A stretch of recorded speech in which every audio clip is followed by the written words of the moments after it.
Manipur Chief Minister sindokpagi wafam leite social media sing amadi miyamna lana sandokpani haina Health and Family Welfare Minister Dr. Sapam Ranjan na phongdokre wafam sing asi Department of Fishery, Agriculture, Horticulture, Handloom and Textile, Veterinary Department gi miding makhada anoba submitlo na sinduna Entrepreneur for Next Generation hai bihiramda nongmoyoiba khananai nabagi thoram ama Yurembam awang lekai dileba YDC Community Hall da pangtokiba thoram amada phongdokibani thoram aduda anoba semilon gi President Khaidem SDC Pasoi Irom Nirmal Amade Yelhomi Kanbaluf Yemkal Manipur ki President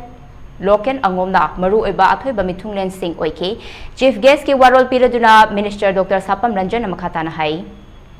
Entrepreneur ama oiba natraga thabak ama toriba miyoi shingna matamgi mamal khangna chatpa matamda thabak adu soidana mai pakani lamdam ama chaukhatke haiba tarabadi lamdam adu da leiriba mipum khudingmakna matam manghandana matamgi value khangna thabak tawba matamda lamdam adu soidana chaukhatkani lamdam asidagi puthokliba ki hom mapalamda yamna pamnari loinana lamdam asida leiriba miyoi shingna umang wamang kokthokpana mahausa gi fibam da honglakliba ase kananaba akoi punna honabinase mahausa ge khalkairakpana ngasidi nongju nungsa gi fibam honglak pakaknatana thokaningdaba thodok kaya ama thokli hairaduna mahakna Manipur gi Chief Minister Hauzik Fawbagi oina sindokpagi wafam leite miyabna tokma thajabiginu haiba wafam su thapki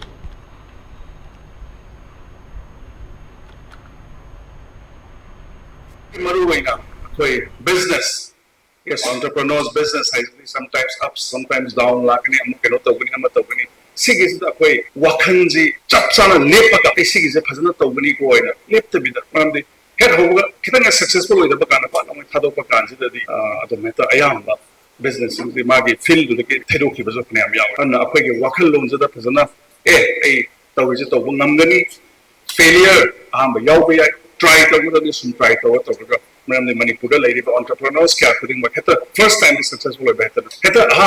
successful market matam changa gadum struggle gadum successful ana koi sigi wakal lon koi da tauge khanbagi strength tauge khanbagi wakal lon to